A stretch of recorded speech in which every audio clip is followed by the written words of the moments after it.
अल्हम्दुलिल्लाहि रब्बिल आलमीन वस्सलातु वस्सलामु अला रसूलिहिल करीम नबिय्यिना मुहम्मदिन व अला आलिहि व अस्हाबिहि अजमाइन व बाद। तजवीद के सबक में आज भी अल्लाह के फ़ज़्ल व करम से बड़ा ही अहमियत का हामिल सबक पढ़ने जा रहे हैं। इससे क़बल भी जितने असबाक हमने पढ़े और पढ़ चुके हैं अल्हम्दुलिल्लाह, उनकी अहमियत का अंदाज़ा उनके मुताबिक कुरान पाक को पढ़ने से ही हो सकता है। लिहाजा ज़रूरी है कि जो कायदा भी हम पढ़ें उसके मुताबिक ही कुरान पाक को पढ़ने की पूरी कोशिश की जाए, ताकि हमारा कुरान साथ साथ सही तौर पर पढ़ा जा सके और हम उसको पढ़ने का हक़ अदा कर सकें। कल हमने जो कायदा पढ़ा था उसी कायदे का आगे तसलसल है। ये भी कायदा था मद का, यानी खींच कर पढ़ने का। उसमें हमने ये बात पढ़ी थी कि 4 हरूफ को कुछ खींच कर लंबा करके पढ़ा जाएगा। अलिफ के जिससे पहले वाले हरफ पर ज़बर हो, वाओ साकिन जिससे पहले वाले हरफ पर पेश हो, या साकिन के जिससे पहले वाले हरफ पर ज़ेर हो, इन हरूफ को हरूफ मद्दा कहा जाता है। इसी तरह ऐसा हरफ जिसके ऊपर खड़ा ज़बर, खड़ी ज़ेर या उल्टा पेश आ जाए, इन सब को हमने एक जैसा ही लंबा करना है। आइए आज अगला कायदा पढ़ते हैं। जिस हर्फ पर बड़ी मद हो या छोटी मद हो, जिस हर्फ पर भी बड़ी मद हो या छोटी मद हो और उसके बाद हमज़ा हो, बड़ी मद आ गई या छोटी मद आ गई। हमारे यहाँ जो कुरान पाक जिस रस्मुल ख़त में राइज है उसमें दोनों की शक्लें मुख्तलिफ होती हैं। बड़ी वाली मद की शक्ल और होती है, छोटी वाली मद की शक्ल और होती है। बड़ी वाली मद यूँ लंबाई में ऐसे जाकर फिर ऐसे लिखी जाती है, और छोटी वाली मद वो जिस तरह ये ज़िग ज़ैग टाइप होता है ऐसी लिखी होती है। लेकिन अरबी रस्मुल ख़त वाले में आप देखेंगे एक ही शक्ल, यानी ये वाली शक्ल ज़िग ज़ैग वाली वो पाई जाती है, जैसा कि हमारे सामने स्क्रीन पर दोनों शक्लें मौजूद हैं। एक और पहचान भी हो सकती है, बड़ी वाली मद के बाद हमज़ा उसी कलिमा के अंदर होगा और छोटी वाली मद के बाद हमज़ा अगले कलिमा के शुरू में होगा। ये भी एक पहचान की सूरत है, चाहे किसी भी रस्मुल ख़त में कुरान पाक हमारे पास हो। बहरहाल जिस हरफ पर बड़ी मद आ जाए या छोटी मद आ जाए और उसके बाद हमज़ा हो, तो उस मद वाले हरफ को दरमियाना यानी 2 गुना खींच कर पढ़ा जाएगा, यानी आपने उसको लंबा करके पढ़ना है। जैसे मिसाल है जा,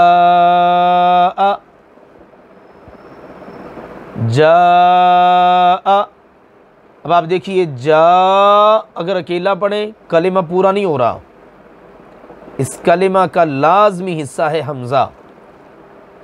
तो इस जा में जो मद है ये कौन सी है? बड़ी मद।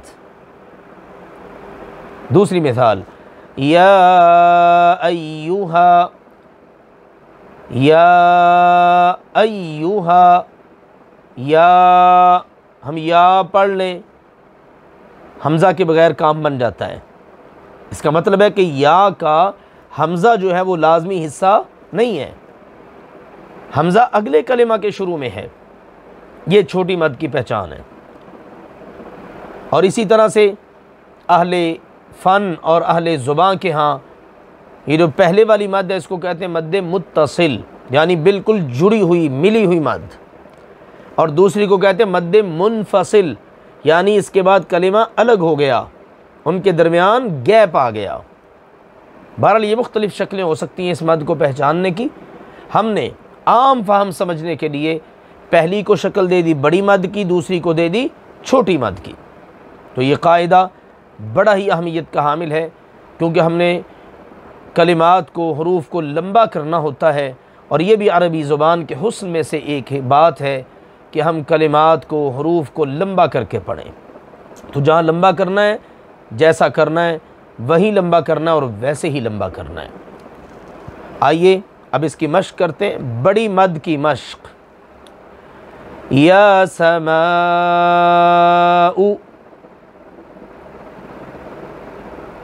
अब देखिए ना, समाउ,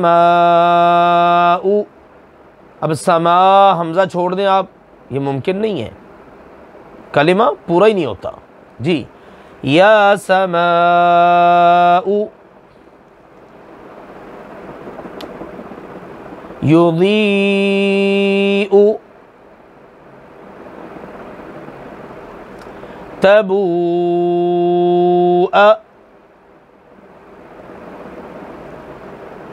पहली मिसाल में अलिफ मद्दा है, दूसरी मिसाल में या मद्दा है, और तीसरी मिसाल में वाव मद्दा है, और इन सब के ऊपर मद आ रही है। ये मद है बड़ी, या मद मुत्तसिल कह लें जी। उसके बाद छोटी मद की मिसालें, फनफ़अहा ईमानुहा,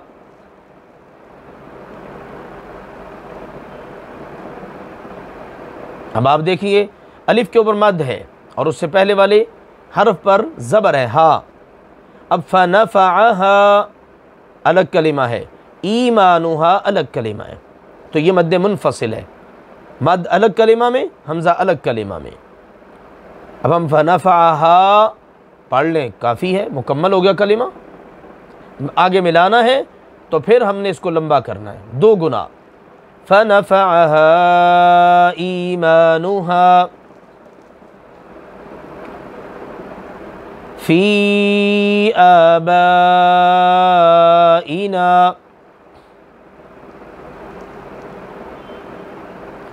फ़ी के अंदर देखिए या मद्दा, क़ालू आमन्ना,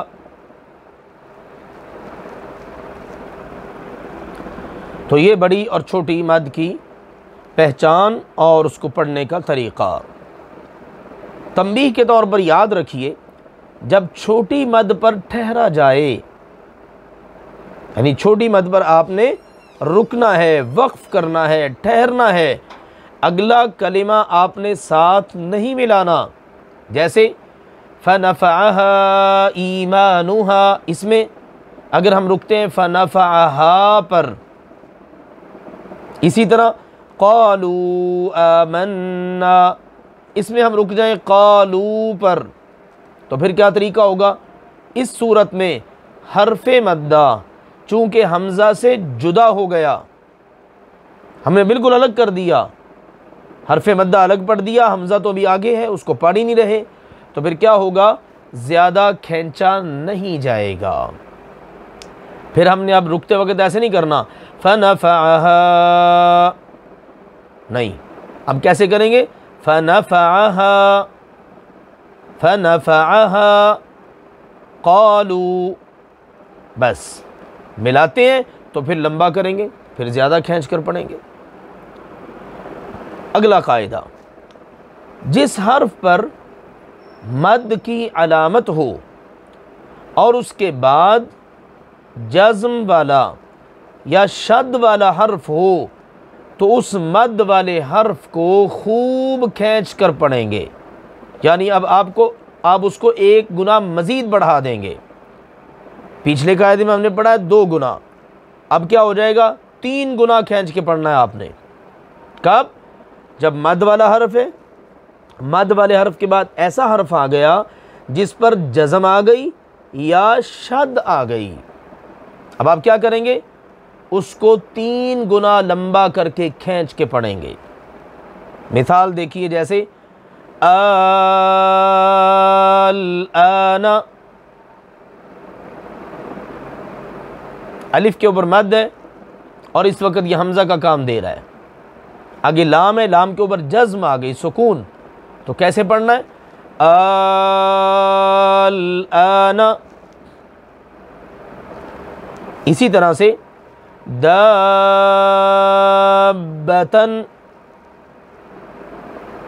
अलिफ मद्दा है और उसके बाद बा आ गई, बा के ऊपर क्या है? शद। तो हमने भी पढ़ा है मद वाले हर्फ के बाद शद वाला या जज़म वाला हर्फ आ जाए तो उस वक़्त हमने क्या करना है?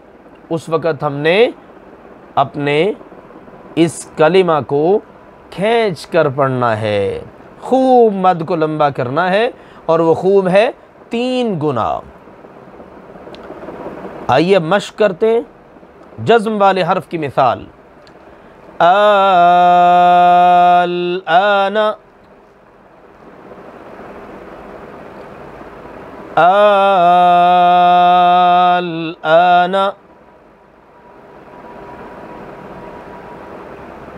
आना। जज़्म वाली मिसालें बहुत शाज़ो नादर हैं, लिहाजा इसी एक कलिमा की मिसाल और इसी में प्रैक्टिस की जाए। शद वाली मिसालें बहुत हैं, आइए पढ़ते हैं। हाजहू,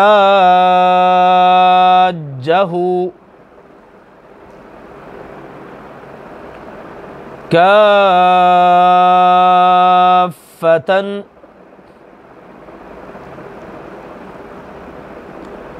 वलद्दॉल्लीन। अब इन तमाम मिसालों में ज़रा अपनी स्क्रीन पर देखिएगा, अलिफ मद्दा के बाद जज़्म वाला हर्फ है या शद वाला हर्फ है। अब यहाँ पर क्या करना है? 3 गुना लंबा करके पढ़ना है। इन बातों को अच्छी तरह तमाम तलबा और तालिबात को ज़हन नशीन कर लेना चाहिए, क्योंकि ये कुरान पाक को सही पढ़ने से मुताल्लिक़ है। आज इन चीज़ों को हम मद्देनज़र नहीं रखते और जैसे आता है कुरान वैसे पढ़ते चले जाते हैं, और फिर नतीजा क्या निकलता है? ये बात कई मरतबा बयान हो चुकी है, मल्लम युजव्विदिल कुरान आसिमु, जो कुरान पाक को तजवीद के साथ नहीं पढ़ता, सवाब हासिल करने की बजाय गुनाह हासिल कर बैठता है। लिहाजा बहुत मुहतात रहने की ज़रूरत है। इस मिसाल में भी और इस कायदा में भी एक बात याद रखने की ज़रूरत है। होता यह है कि बाज़ लोग मद और शद वाले कलिमा को, बाज़ लोग क्या करते हैं, मद और शद वाले कलिमा को और तरीक़ा से पढ़ देते हैं। मिसाल के तौर पर दरमियान में हमज़ा ले आते हैं, मद वाला कलिमा है, हर्फ है, और उसके साथ ही ऐसा कलिमा है कि जिसके ऊपर शद है, जैसे भी हमने पढ़ा है हाजहू और काफ़तन वगैरह। तो बाज़ लोग गलती ये करते हैं कि दरमियान में हमज़ा ले आते हैं। हमज़ा वो समझते हैं कि शायद ये मद वाला जो कलिमा है ना, ये मद वाला हर्फ है, इसमें हमज़ा है, मद वाले हर्फ के बाद हमज़ा है, जबकि ऐसा नहीं है। जैसे मिसाल के तौर पर दाब्बतन, असल कलिमा तो ये है। बाज़ लोग क्या करते हैं, पढ़ देते हैं दाब्बतन आ हाजहू, ऐसे दरमियान में हरफ़े मद के बाद हमज़ा ले आए, तो ये बिल्कुल गलत है। ठीक है, इससे कलिमा बदल जाता है, माना मफ़हूम बदल जाता है, बिल्कुल सारा सिनेरियो ही चेंज हो जाता है। लिहाजा इस बात को याद रखना है कि मद वाले हर्फ के बाद शद वाला हर्फ आ जाए तो उसको सेम उसी तरह से पढ़ना है, जैसे भी हमने पढ़ा है हाजहू दाब्बतन काफ़तन, यूँ इनको अदा करना है अल्लाह की तौफ़ीक़ के साथ। अल्लाह सुब्हानहू व तआला हमें कुरान पाक को जैसे उसके पढ़ने का हक़ है वैसे ही पढ़ने की अल्लाह हम सबको तौफ़ीक़ अता फ़रमाए। आज इंशाअल्लाह ताला हम अल्लाह की तौफ़ीक़ के साथ सूरतुल बक़रा की आयत नंबर 42, 43 और 44 यानी 42 से 44 तक इंशाअल्लाह ताला पढ़ेंगे अल्लाह की तौफ़ीक़ से। तो आइए ज़रा तिलावत कर लीजिए ताकि हमारे कलिमात की और हमारी तजवीद के सबक की प्रैक्टिस भी हो जाए। अऊज़ु बिल्लाहि मिनश शैतानिर रजीम।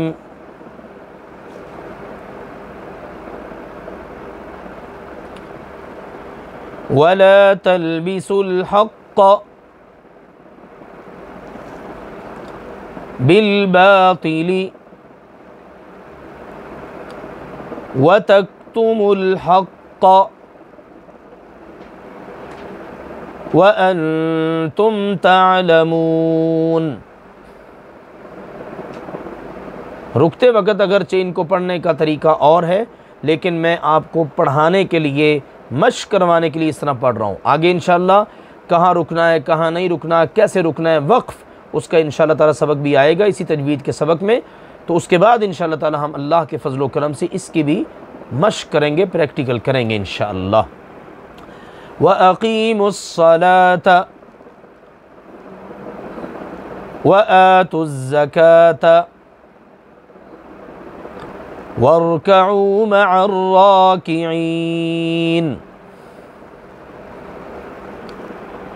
अतअमुरूनन्नास बिलबिर्रि वतन्सौन अनफुसकुम वअंतुम तत्लूनल किताब अफला ताक़िलून।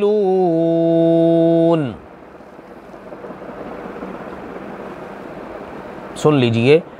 वला तल्बिसुल हक़्क़ बिल बातिल व तक्तुमुल हक़्क़ व अंतुम तालमून।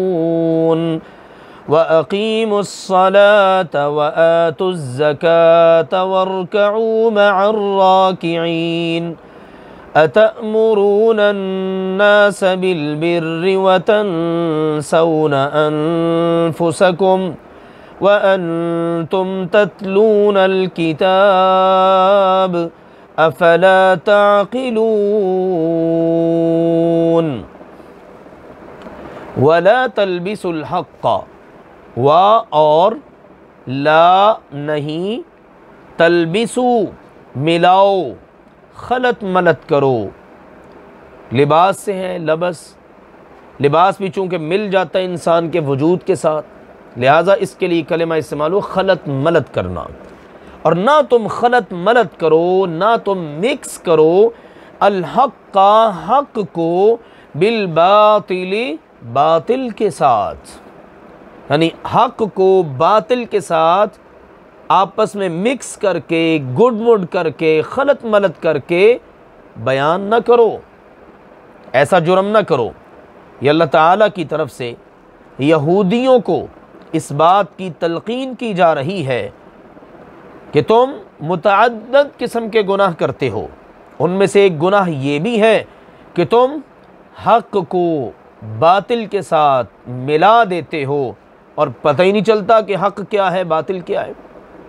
इसीलिए अहले इल्म बयान फरमाते हैं, सैयदना अब्दुल्लाह बिन अब्बास रज़ियल्लाहु अन्हुमा से रिवायत है कि अल्लाह ताला के फरमान का मतलब है कि हक़ को बातिल के साथ और सच को झूठ के साथ न मिलाओ।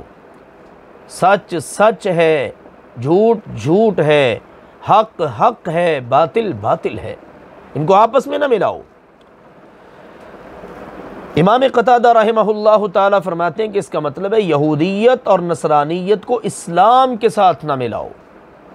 और फरमाया अल्लाह ताला ने व तक्तुमू, और ना तुम छुपाओ अल हक़्क़, हक़ को। असल में इस वाव के ज़रिए बात जोड़ी गई है ला तलबिसू के साथ। पहले भी ला आ गए, अब दोबारा से ला अल्लाह ताला ने बयान नहीं किया, ठीक है ना, ये तकरार होती है, ये हज़फ कर दिया जाता है। तो अल्लाह ताला ने फरमाया व तक्तुमू, यानी वला तक्तुमू, और ना तुम छुपाओ अल हक़्क़ा, हक़ को, व अंतुम, हालांकि तुम तअलमून, जानते हो। तुम जानते हो हक़ क्या है, तुम जानते हो बातिल क्या है। अब तुम हक़ को छुपाते फिरो और बातिल को जाहिर करो, तुम्हें पता भी है सब कुछ, ये तुम्हें ज़ेब नहीं देता। अल्लाहु अकबर। सैयदना अब्दुल्लाह बिन अब्बास रज़ी अल्लाहु अन्हुमा फरमाते हैं, इसका माना ये है कि मेरे रसूल और उनके लाए हुए दीन और शरीयत के बारे में तुम्हें सब इल्म है। तौरात में अल्लाह ने बयान कर दिया है, साबिक़ा नबियों ने अपनी तालीमात में इन चीज़ों को वाज़ेह कर दिया है। अब उन्हें न छुपाओ, क्योंकि तुम्हारे पास जो किताबें हैं उनमें तुम इस रसूल के बारे में सब कुछ लिखा हुआ अपने पास मौजूद पाते हो। अल्लाहु अकबर। लिहाजा अल्लाह सुब्हानहु व तआला ने उनको इस बात की तंबीह फरमाई कि तुम्हें इन दोनों चीज़ों की इजाज़त नहीं है, ना हक़ को बातिल के साथ मिलाने की, ना हक़ को छुपाने की। ये बहुत बड़े जराइम हैं। अल्लाहु अकबर। लिहाजा उनको इस बात की तरफ अल्लाह सुब्हानहु व तआला ने तवज्जो दिलाई कि ना तो कितमान हक़ हो सकता है, यानी हक़ को छुपाया भी नहीं जा सकता, और ना ही ये जुर्म हो सकता है कि आप हक़ को बातिल के साथ मिलाकर बयान कर दें, खलत मलत कर दें, सामईन को, सुनने वालों को वो अंदाज़ा ही ना हो सके सच क्या है झूठ क्या है।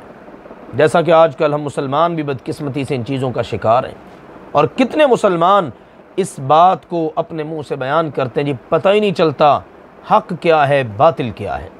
ये हक़ और बातिल को इतना खलत मलत कर दिया गया है, अंदाज़ा ही नहीं हो पाता, और हक़ को इस कदर छुपाया गया है, बंदे को समझ नहीं आती कि हक़ क्या है बातिल क्या है। अल्लाह सुब्हानहु व तआला ने मज़ीद उनको तंबीह फरमाई और हुक्म दिया, व अक़ीमू, और कायम करो, अस्सलाता, नमाज, यानी नबी करीम सल्लल्लाहु अलैहि वसल्लम के साथ मिलकर नमाज अदा करो। अल्लाह के नबी करीम सल्लल्लाहु अलैहि वसल्लम की तालीमात को छुपाने की बजाय तुम अल्लाह के नबी सल्लल्लाहु अलैहि वसल्लम के साथ मिलकर नमाज जैसा फरीज़ा अदा करो। व आतू, और अदा करो, अज़्ज़काता, ज़कात, यानी अल्लाह ताला ने हुक्म दिया कि ज़कात अदा करो और उस ज़कात को नबी अकरम सल्लल्लाहु अलैहि वसल्लम की खिदमत में पहुँचाओ, क्योंकि जब अल्लाह का नबी होता है ना तो ज़कात वसूल करना और ज़कात को तकसीम करना उन्हीं का हक़ होता है।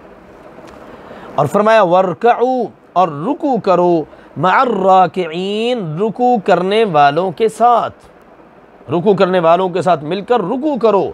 और इससे मुराद उम्मत मोहम्मद अला साहिबिहा अस्सलातु वस्सलाम के अफराद हैं। यानी जब मुसलमान नमाज अदा करते हैं, रुकू करते हैं, तो उस वक़्त तुम मुसलमानों के साथ मिलकर अल्लाह की बारगाह में झुको और रुकू करो। बाज़ अहले इल्म ने यह भी फरमाया कि इससे मुराद वरकाउ मर्राकीन से मुराद है अमाल सालिहा बजा लाने में मुसलमानों के साथ हो जाओ, मोमिनों के साथ हो जाओ। इन अमाल में सर फहरिस्त नमाज है। फिर अल्लाह सुब्हानहु व तआला ने इरशाद फरमाया, अतअमुरूना, क्या तअमुरूना, तुम हुक्म देते हो, अन्नासा, लोगों को, बिल बिर्रि, नेकी का, वतनसौना, और भूल जाते हो, अनफुसकुम, अपने आप को। लोगों को तो नेकी का हुक्म देना है, नेकी का बताना है, और ख़ुद अमल ही नहीं करना, अपने आप को अमल से दूर कर लेना। अल्लाह ताला ने इस पर उनको तंबीह फरमाई है कि ए अहले किताब, तुम लोगों को तो नेकी का हुक्म देते हो, ये बड़ी अच्छी बात है, मगर तुम्हें ये बात भी किसी तरह ज़ेब नहीं देती कि तुम अपने आप को भूल जाओ कि लोगों को जिस नेकी के करने का कहो उसे खुद ना करो।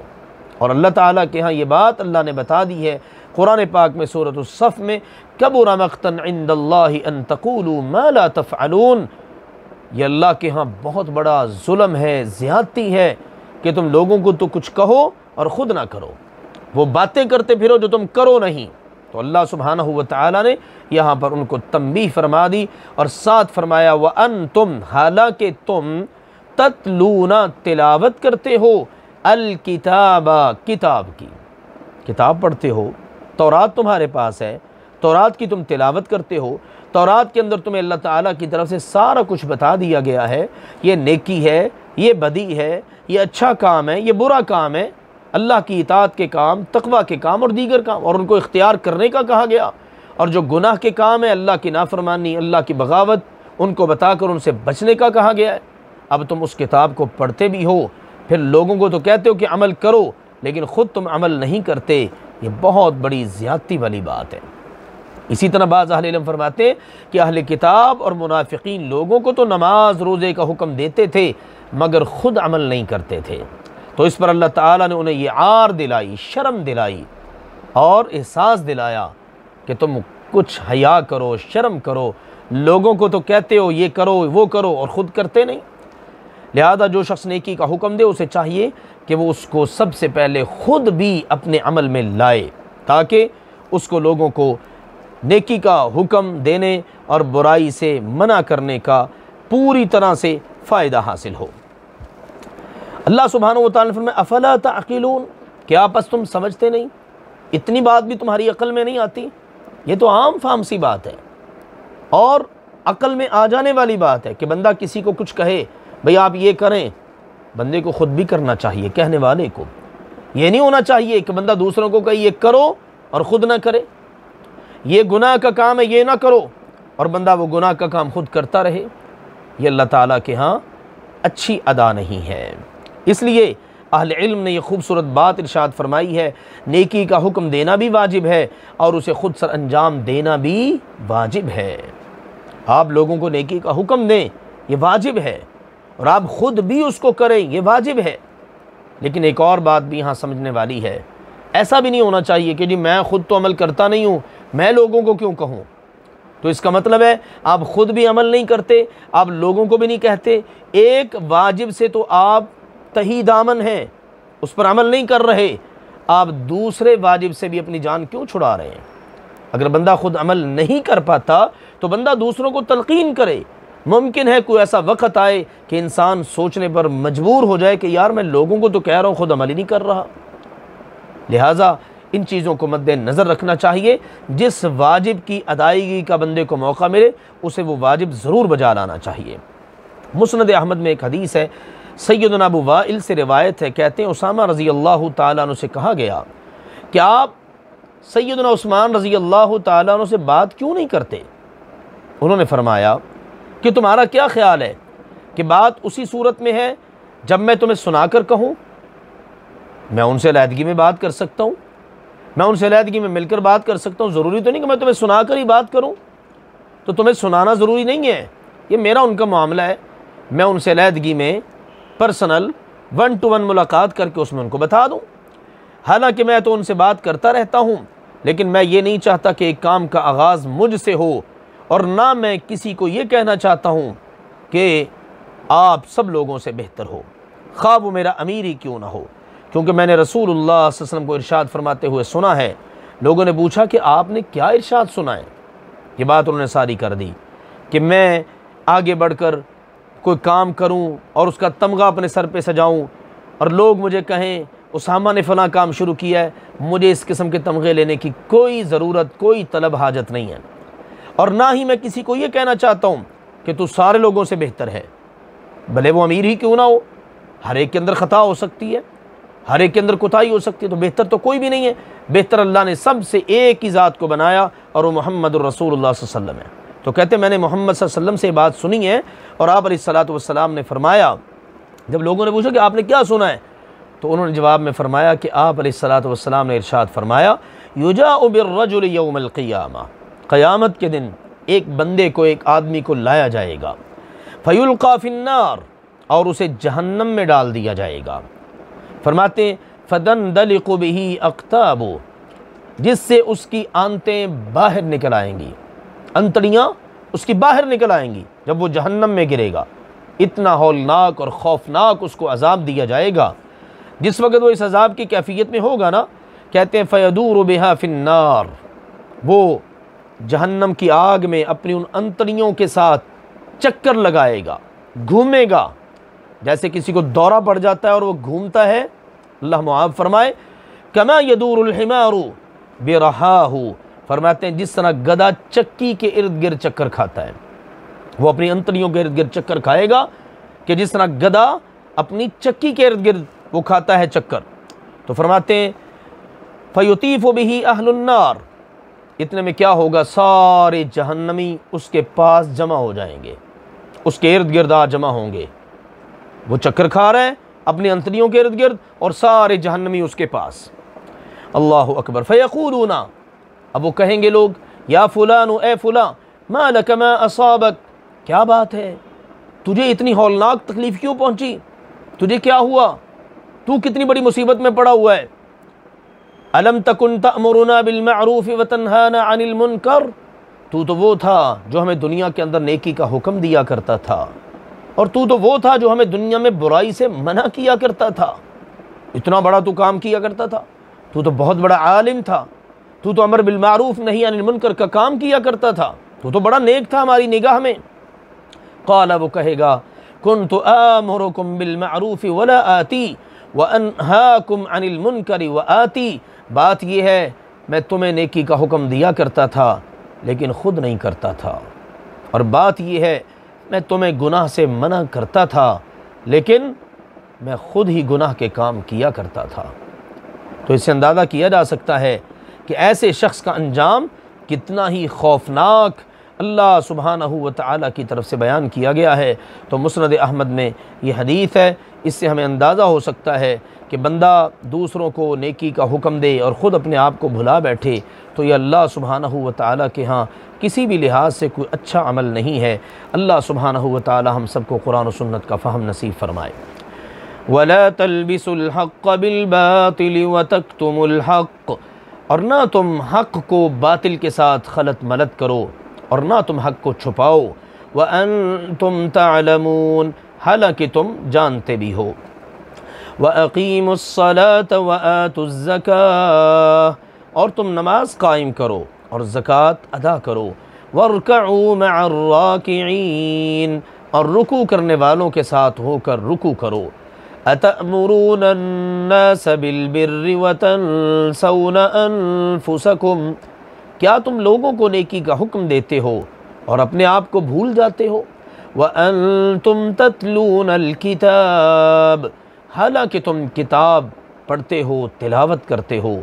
अफला ताक़िलून, क्या पस तुम अक़ल से काम नहीं लेते। सुब्हानकल्लाहुम्मा व बिहम्दिका अशहदु अल्ला इलाहा इल्ला अंता अस्तग़फिरुका व अतूबु इलैक।